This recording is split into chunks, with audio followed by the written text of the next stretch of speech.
Mystery Theater.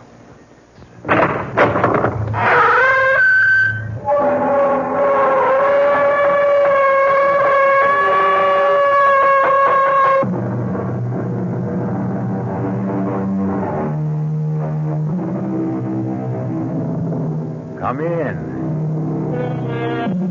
Welcome. I'm E.G. Marshall.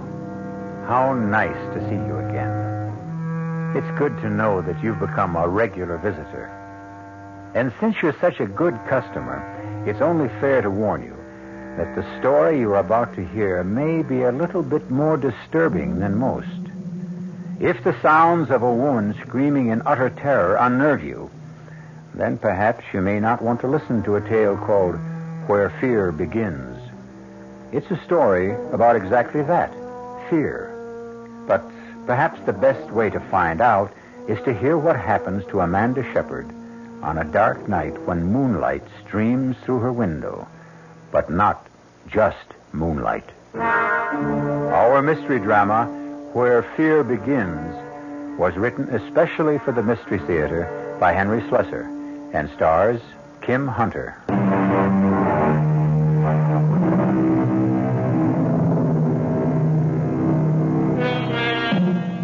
The night is still and peaceful in the small town known as Manassas Valley. Most nights are peaceful here. And one person who enjoys that stillness is Miss Amanda Shepard. The big city is only 50 miles away, but for Amanda, it might as well be 50,000. But there are many ways to shorten distances. And tonight, something is going to happen that will destroy the peace and stillness of Amanda Shepard's life.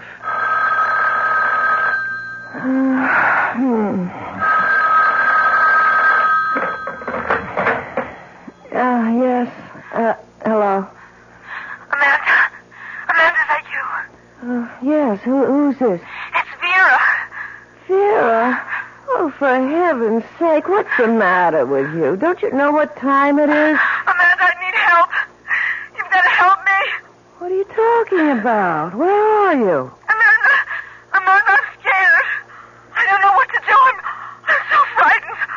You've got to help me. Listen, are you drunk? You've got to come out here. You've got to stay with me. Vera, will you please make some sense? It's 2:00 in the morning. I'm 50 miles away. Well, then come. Tomorrow, come. Oh, please. Please come as soon as you can. Oh, for heaven's sake, Vera, I've got a class to teach tomorrow. Come to think of it, it's even worse than that. I have a faculty meeting. Amanda, don't you understand? I need you. Don't make me explain. Just come. All right. Look, I can't promise when I'll be there exactly. Where are you staying? Vera? Vera, what's the address? Did you hear me? Vera, are you still there? Vera!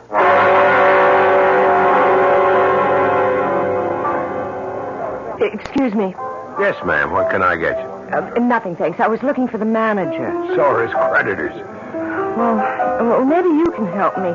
Have you worked here long? Truth is, I don't work here now. I'm what you might call a guest bartender. Oh, I see. Tell me anyway.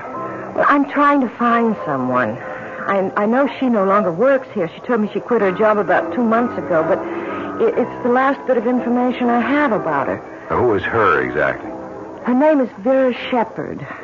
Do you know her by any chance? Nope, I can't say I do. Well, she called me last night and sounded as if she was in trouble. I'm almost tempted to call the police, but knowing Vera could just be some of her melodramatics.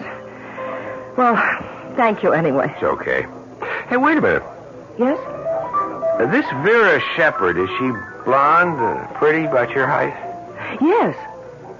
There's a girl I met in an encounter group last month. Her last name was Shepard, but her first name was Roxanne. Roxanne? Well, that could be her. She always hated the name Vera. She was always threatening to change it. Look, have you any idea where she might be living? Sure. She lives with me. What?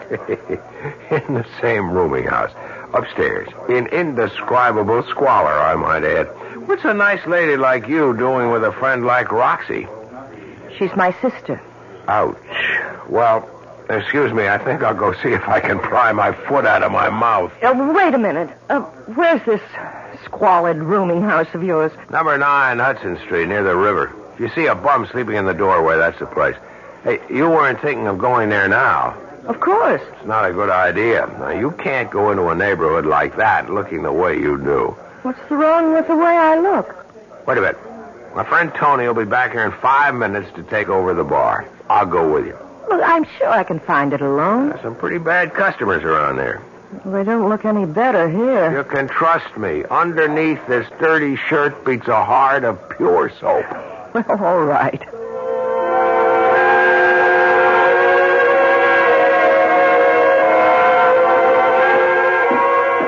Careful of those stairs. They're in bad shape. How can people live in a place like this? Nobody lives here. We exist on another plane. Our bodies may wallow in filth, but our souls live in penthouses.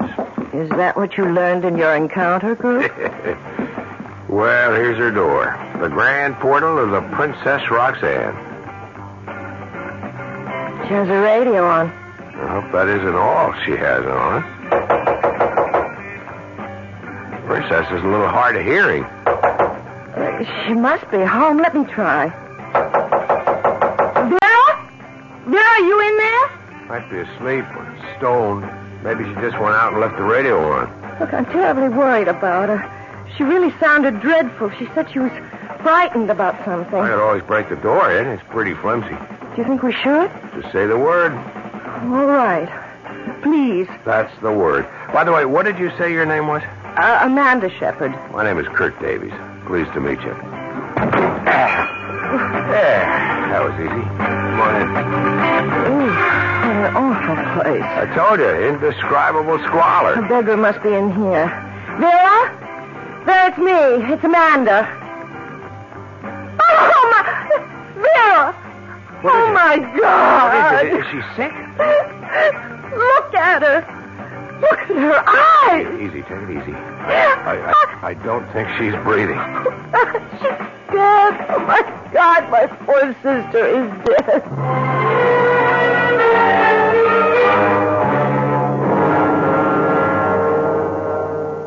All right, Miss Shepard, if you think you can talk about it now, let's get a few of the facts straight. There's only one thing you have to get straight, Lieutenant Derrier. Somebody did this to my sister. Yeah, you told me. How long were you two separated? A little over a year. She left Manassas Valley about 14 months ago. What for? Just to come to the big city? I suppose that was her reason. Any other reason you know about? Was there a man, for instance?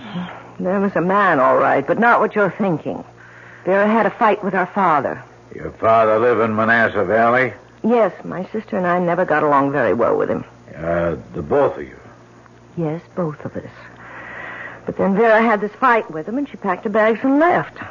She had some idea of becoming an actress or a singer or something like that. And did she? No. I don't know what she became here. And when she called you last night, what did she say exactly? She just said she was scared. Scared out of her wits, and I heard this terrible scream. Lieutenant, there's only one explanation. Somebody was after her. Somebody was in her apartment last night and killed her. I'm sorry, Miss Shepard, but this is no murder case. But you saw her eyes. You saw the way she looked as if she'd been frightened to death. There's just no such thing, Miss Shepard. At least not on the law books. Your sister suffered a cardiac arrest. That's a heart attack. I can't believe that. That look on her face. It was just a death agony. That's all you saw. Somebody was after her. Some man, probably. I'm sure of it. Maybe she was scared because she was sick. There was nothing wrong with her health. Look, the medical examiner knows his business, miss. Of course, if you want to insist on an autopsy, that's your privilege. An autopsy? That means cutting her open. That's what it means. And if it proved you were wrong? That she didn't die of natural causes? Oh, we'd be the first to admit it. All right, then. I want an autopsy. Look, I'm sure that something horrible happened to Vera. Okay, whatever you say, Miss Shepard. I'll be in touch with you. Oh, where will you be staying? I'll be staying right here.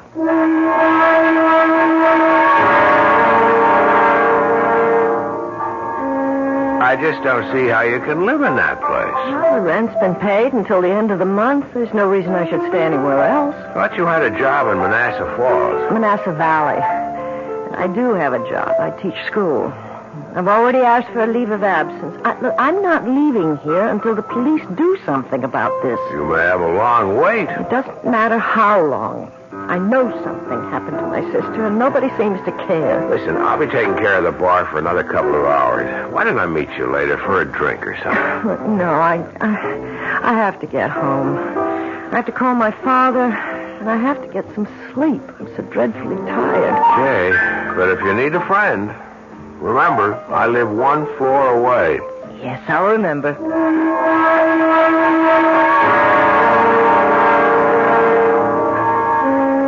Dad, there was no way I could make the funeral arrangements yet. Why not? Because the police are performing an autopsy on Vera's body to determine the exact cause of death. What? I thought you told me she had a heart attack. Yes, but I still thought it'd be wise to learn more about it. Dad, she was only 26 years old. Yeah, but she wasn't a well girl, Amanda. You know that. She had rheumatic fever when she was a child. Always seemed perfectly well to me. Look, Dad, I'm just not satisfied about this. That's all there is to it. That's why I'm not coming home until I find out more. You're a stubborn woman, Amanda. You're just as stubborn as your mother was. All right, Dad. I'll try to speak to you again tomorrow. What's the hurry? You haven't talked 3 minutes with yet. I'm exhausted. I've got to get some sleep. Goodbye, Dad. How can I sleep? How can I? I know I'm just going to lie awake all night. Just thinking about Vera. Oh, Lord, why did I decide to stay in this horrible place? I have to clean it up tomorrow. It's so filthy. At least that'll give me something to do.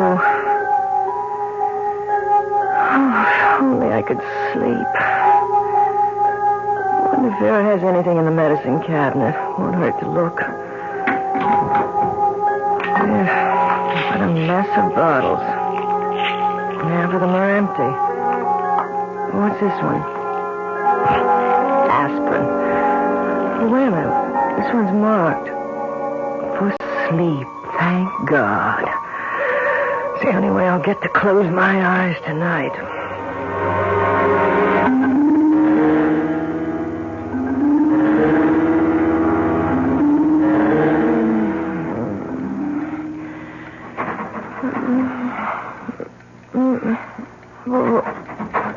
What is it? It sounds like someone at the door. At the door. Well, 1 minute. All right, I'm coming. I can just find my slippers. Who is it? Oh, my God. Oh, my God, who's out there? Who is it? Who's out there?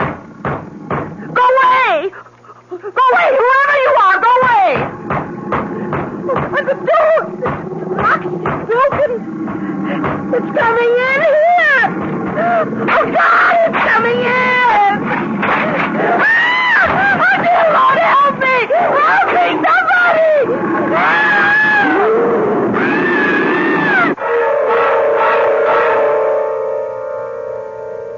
Well, now that's what I would call an unexpected visitor.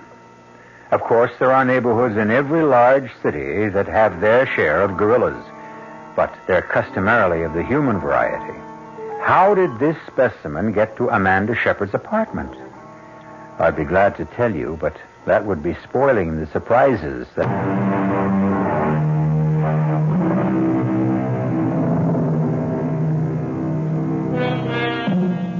And now, here's the second act of Where Fear Begins. Well, it appears that no harm has come to our friend Amanda Shepard, unless you call a good case of hysteria harm. But now there's another visitor to the apartment, Kurt Davies, who quickly raced up the stairs when he heard her cries for help. I saw it. I saw it. So help me. I saw a gorilla, an ape. I don't know what you call it. Sure you saw it, Amanda, but in a dream. I know the difference between a dream and reality. It was a real gorilla. It broke the door in. No, honey. I'm the one who busted in the door, remember? And first thing tomorrow, you've got to get a lock on it. Kurt, please, listen to me. This was real. I know it was. This animal tried to get in here and kill me. When I started to scream, it went away. Amanda, I didn't see any gorilla coming out of this place. I mean, wouldn't I have seen it, too? Well, maybe it's hiding somewhere in the building. Maybe it has a hiding place. This is really crazy. Look, maybe that's what Vera saw. Maybe that's what she was horribly frightened about. Amanda, have you ever searched this apartment? Searched it? What for? Well, maybe you'd find something. Letters, a diary, maybe. Oh, Sarah never kept a diary. It's worth a try, isn't it? Come on, let's look right now. I'll help you. Why? Why should you want to help me? Why not? You don't really care what happened to my sister. You hardly knew her. Maybe I didn't want to know her.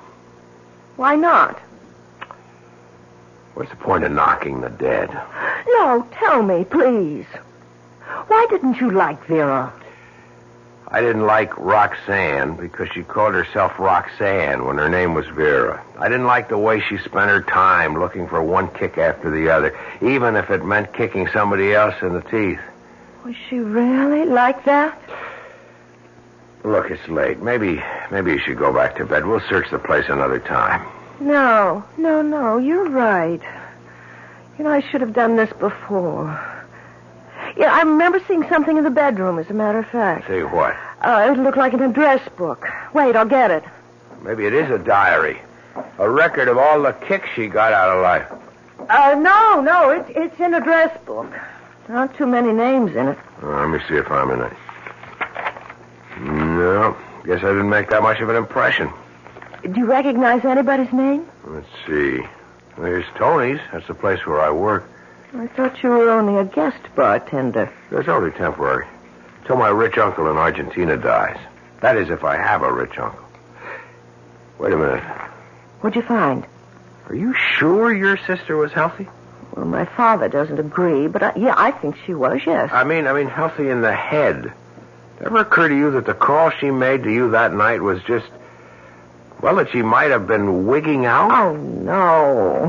Look, I'm sure Vera wasn't crazy. Well, the reason I ask is she has Dr. Swaley's number in her book. Who? Dr. Raymond Swaley. I've heard of him. What kind of a doctor is he? I suppose you could call him a shrink, but I think he calls himself a psychologist. If your sister Vera was all that together, would she be seeing someone like that? I don't know. How would you like me to see Dr. Swaley and ask him?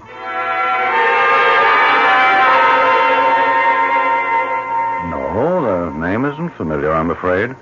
But I won't trust my memory. I have a book that my secretary keeps for me. She might have called herself Roxanne Shepard. Very neat alphabetical book. Miss Riegelman tends to be a little compulsive about her record keeping. I'll have to explore her subconscious one of these days. No, there's no one of that name who was my patient. Maybe you knew her personally. Oh, I'm quite sure I didn't. Yeah, but your name was in her address book. She might have heard about me. You mean she might have taken down your name but never called you? That's possible, isn't it? I guess so. How old did you say the girl was? 26. Pity. And the cause of death? They called it cardiac arrest, but her sister doesn't believe it. She insisted that an autopsy be performed. Was it? Yes. And the result? Negative. It was heart failure, all right. Well, then, why isn't the lady satisfied? Because she still thinks that people can die of fright. Pure and simple fright. What's the use of my staying any longer, Kurt? I'm just packing up Vera's things and leaving. You want me to help you? No, I'm just taking everything that belonged to her, not even trying to sort it out. Don't forget the stuff in the medicine cabinet. I'll bring it to you. Most of the bottles are empty. So I see, but this one isn't. What's this, Amanda? Sleeping pills. I took one of them last night. Hey, wait a minute. Let me see that again. Kurt, look. The label. How about it? It says Dr. Swally. What? You said that Swally denied that Vera was his patient, yet he prescribed these sleeping pills. Are you sure? Well, see for yourself. Well, what do you know? Now, why would he lie about something like that? I don't know. He must be hiding something. And I have to know what it is. Yeah, but how? If he lied to me once, he'll lie again. Look, what if I went to see him? But I told him about your being Vera's sister. What if I didn't go there as Vera's sister? If I went as a patient?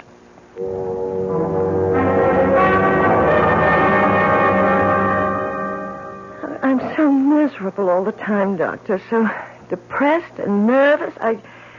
I don't want to wake up in the morning. I want to go right on sleeping, hibernating from the world. Do you think you can help me? Well, that all depends. How much do you know about my treatment? Well, not really very much. Just that I've heard you've been able to help people. But you must have also heard that my therapy isn't quite orthodox. Well, no, I guess I've never heard that. Oh, don't be alarmed. Basically, I'm a Freudian. I believe in the theory of the subconscious, but I look at it slightly differently. I call the subconscious the dungeon of the human mind, the place where we hide all our guilty fears. The conscious mind tries to forget their existence, but they cry out and rattle their chains and make our lives miserable. Do you understand? I think so.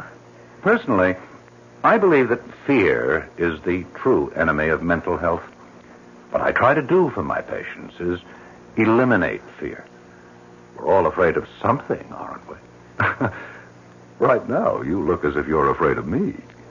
No, I'm really very interested. It's one thing to know what we fear. Insects, mice, grizzly bears, high places. But many of our fears are so buried in our minds that we forget their existence. Do you ever have nightmares, Miss Lewis? Yes. In fact, I had one just the other night. I dreamt that a gorilla tried to break into my apartment. It was, so terribly real. Are you especially afraid of gorillas? I've never even thought about them, not since I was... For heaven's sake. You were about to say, not since you were a child. Yes, when I was a child, only 4 years old. I'd forgotten all about it. But you remember now. Yes, my father took me to the zoo. I was having a good time until he brought me to the gorilla cage. And it frightened you? Well, at first I was fascinated. I'd never seen anything like it before. So much like a man and not a man. So Daddy picked me up so I could get a better look. And it reached for me. It reached out for me. Oh, God, how could I have forgotten that? I screamed at the top of my lungs. And just the other night you screamed again? Yes. Isn't it incredible? But don't you see what happened? You relived this fearful event of your childhood, what we call a traumatic experience. Now that you've done it, faced it, perhaps you've also uprooted it, along with other repressed fears. Well, I don't know about that. All I know is I was absolutely terrified. Terrified, yes, but perhaps also purified. Miss Lewis, I'm sure you've heard of LSD, haven't you? LSD? Oh, yes, of course. It's that drug that makes you see hallucinations. No, it isn't the only drug, you know. There's mescaline, psilocybin, and a new derivative of LSD-25, which I've developed, known as EN30. I don't understand. Well, LSD is the chemical shorthand for lysergic acid and diethylamide. A very small amount can produce hallucinations of every form and variety. EN30 is rather different.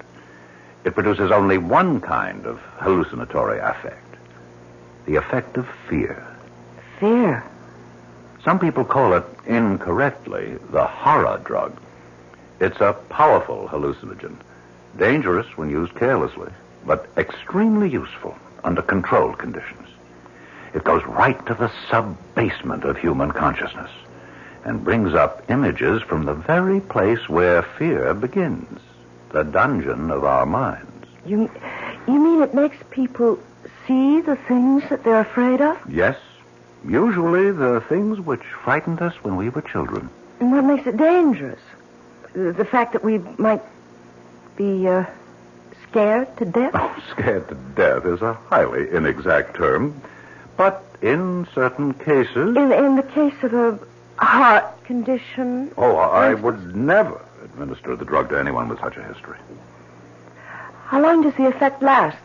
Well, varies greatly among individuals, but like LSD, the effect can often be cyclical.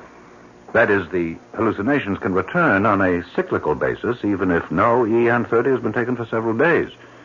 This is one reason why controlled use is very important. Dr. Swally, are you giving this drug to all your patients? Oh, no, my dear. Only to a few, and under strictest supervision. And, of course, with their complete understanding and agreement. I see. Yes, I really think I understand now, Doctor. Listen, Amanda, do you know what you're saying? You're accusing Swally of being a criminal. That's why he lied to you. He was afraid to admit that Vera was his patient because he gave her this horror pill of his. And she died. Well, you don't know that for sure, Amanda. I don't know it. He says he never gave anyone the pill except under controlled conditions. But he lied. He said he'd never give one of those things to someone with heart trouble, but he gave one to Vera. Look, you're all worn out. You better get to sleep, and we'll talk about it in the morning. I'm going to the police in the morning, Kurt. Will you go with me? Amanda, I've already been to the police. What? I saw Lieutenant Duryea. But why? I've been worried about this undercover game you've been playing. So I talked to Duryea, told him about what you were doing and what you suspected. And? Duryea made a check of Swally's records, Amanda. He made it part of the routine police inquiry into your sister's death. What are you trying to say? Swally wasn't lying about it. What? He wasn't lying about your sister. She was never his patient. But the sleeping They pills... must have belonged to one of your sister's roommates, or maybe she just swiped them from somebody else's house. Didn't you tell me that Vera was always swiping things? Oh, Kurt. Then I'm wrong. It wasn't his fault. That's the way it looks. If your sister was having nightmares, she was having them on her own.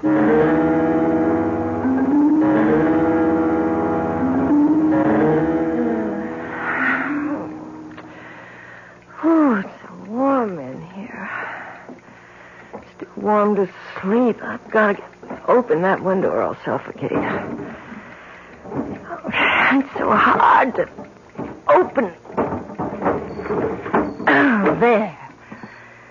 Whew, that should help a little. What was that? Oh, good Lord. Oh, good Lord, something flew in here. It's right in my room. Ah! It's not a bird, it's a bat! It's trying to get in my hair!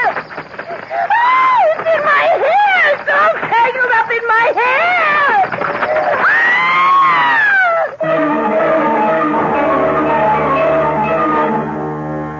What is there about a bat which fills almost all of us with dread?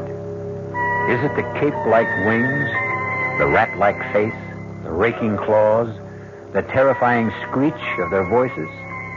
Can anyone blame Amanda Shepard for the cry of horror she emits when that winged monster comes flapping into her room? Or was there really a bat? Was it only a creature of her imagination?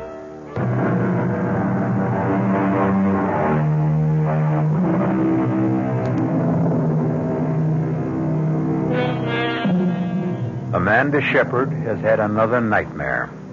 A dream so vivid that she lies in her bed this morning in a state of shock, still unable to believe that the bat which flew into her room the night before isn't still entangled in her hair. It may have been the heat, Amanda. This building is a real hot box when the weather turns warm. Yes. I don't know. Maybe that's all it was. Maybe I had some kind of a heat stroke. If you ask me, you ought to get out of this apartment right now. Maybe that's another reason you have bad dreams. This place is depressing you. Yes, you're right. There's no point in my staying here anymore. The police have proved that, haven't they? You just have to accept the truth. Your sister died because she died. And I guess that means I should go back. Doesn't mean you have to go back to Manassas Valley. Listen, have you ever thought of teaching right here in the city? We've got an awful lot of kids here who No, Kurt. No, it's time for me to go home.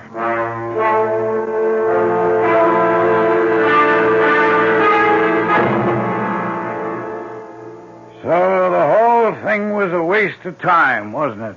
I suppose so, Dad. I told you you've been stubborn, wasting 2 weeks on a wild goose chase. Dad, don't you understand?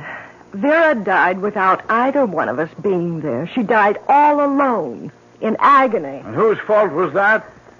Who told her to leave home? All right. Let's not talk about it anymore. Oh, now you even sound like your mother. Whenever she didn't want to hear the truth, she'd ask me not to talk about it anymore. We've said it all, haven't we? I'm going to bed early. I've been sleeping very badly lately. Amanda, wait. Yes, Dad? Look, why does it have to be this way between us? I don't know what you mean. It's been like this for years. This wall of ice between you and me. What put it there? I've asked myself 1,000 times, and I still don't know the answer. Maybe you'll never know, Dad. Oh, I know it started right after your mother died. That was when you turned against me. You and Vera both. Oh, please, Dad. We'll discuss it some other time. I'm really too tired. Oh, no, you'll never discuss it with me. You'll just go on hating me for the rest of your life. I don't hate you. I saw the look in your eyes the day your mother died. I saw the way you looked at me, Amanda. I don't remember how I looked at you. How could I? I was in a state of shock. You were in a state, all right. And you've never snapped out of it. Please, Dad. All right, go to bed. There's no use trying to reach you. Never been any use.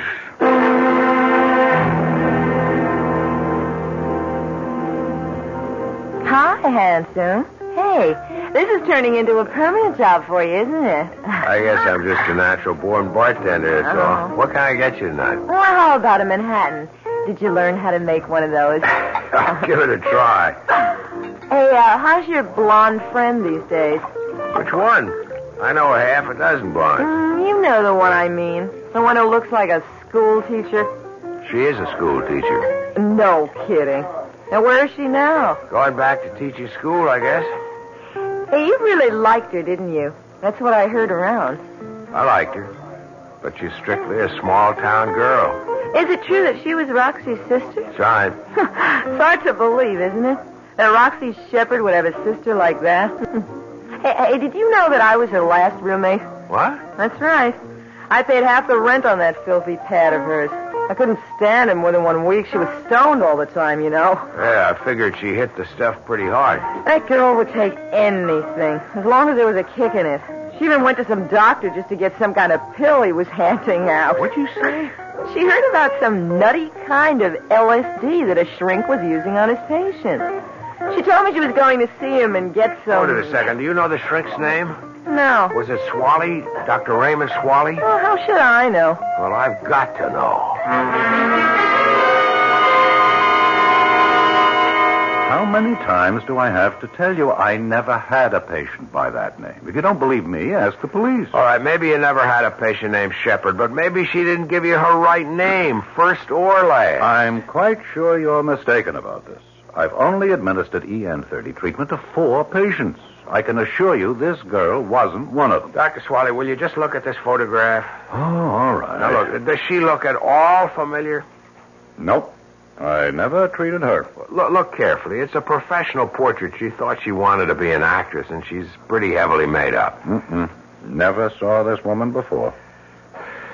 Well, I guess I'm wrong. All right, Doctor. Sorry I bothered you again. Wait. Just a minute. Something come to you? She does look familiar. She wasn't a patient, but I have seen her before. Where? Right here in my office. She came in without an appointment. That's why there was no record of her. She just sat outside and waited. And did you see her? Just for a few minutes. Just long enough to realize that she wasn't interested in therapy. All she wanted was the drug. EN30. I told her that I wouldn't accept her as a patient, that she wasn't nearly stable enough. I gave her a prescription for a mild sleeping compound, nothing else. But then... Then what? Well, I don't know this for certain. I could be mistaken about it. About what, Doctor? I always suspected that she might have been the one who stole those pills. Wait a minute. Are you saying that Vera Shepard stole some EN30 from you? I can't prove it. It wasn't until days later that I missed them.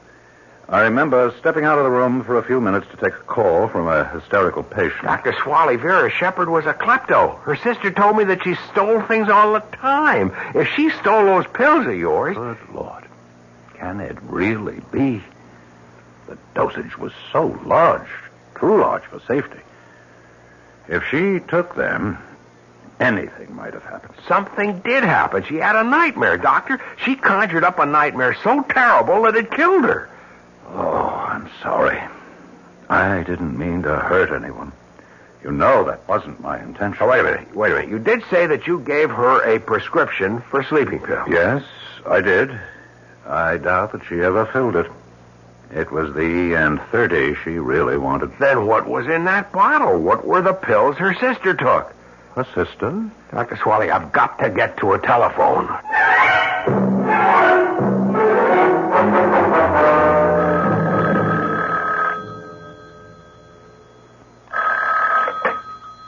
Hello? Hello, is Amanda Shepard there? Oh, yes, she's here, but she's asleep right now. Who is this? Is this Mr. Shepard? Oh, that's right. Can I take a message? Mr. Shepard, you don't know me. I met your daughter in the city, but it's very important that I speak to her right away. Well, I'm sorry, but I told you she's fast asleep. Would you know if she's taken anything to help her sleep? As a matter of fact, I thought I did see her take something. She's very Listen, tired. Mr. Shepard, you've got to get a doctor for her right now. I know it sounds crazy, but if she took a pill that her sister was using, she may be in danger. Well, wait, what are you talking about? I'm driving out there, but your daughter may be in terrible danger right now.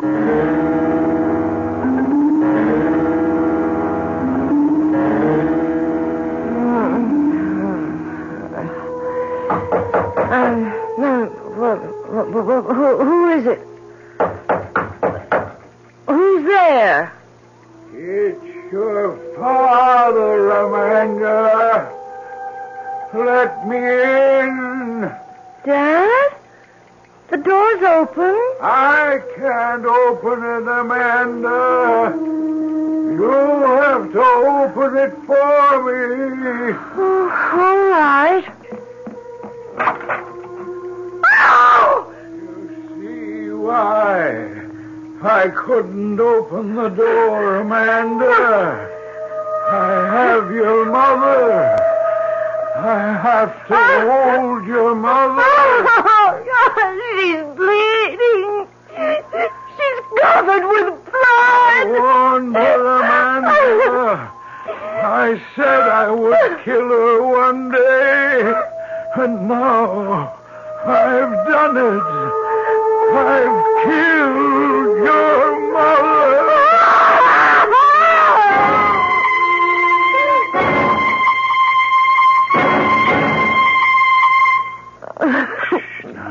Now, it's all right, darling. It's all right, baby. It's okay now. Oh, my God. Oh, Daddy. It's just a dream, honey. Just a bad dream. Daddy, please hold me. Don't let me go. No, Amanda. No. I won't let you go.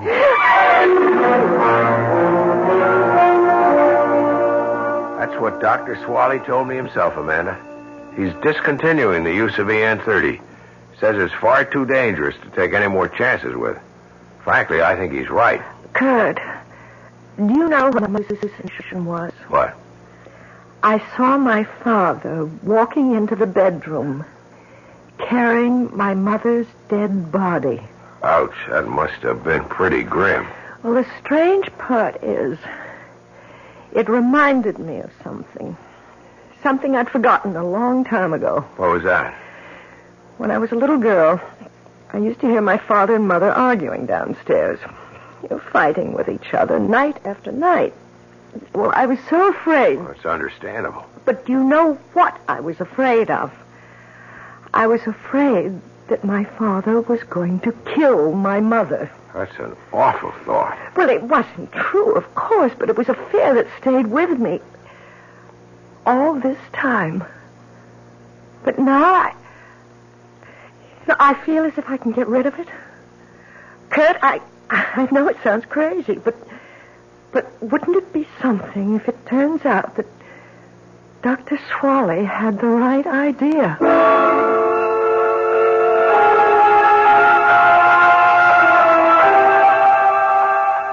Well, personally, I don't think I would care very much for that kind of shock treatment. In fact, I think I'd rather have my neurosis and gorillas, bats, and so forth in my house. But to each his own, huh? Our cast included Kim Hunter, Mason Adams, Alan Hewitt, Ian Martin, and Phoebe Doran. The entire production was under the direction of Himan Brown. This is E.G. Marshall inviting you to return to our Mystery Theater for another adventure in the macabre. Until next time, pleasant dreams.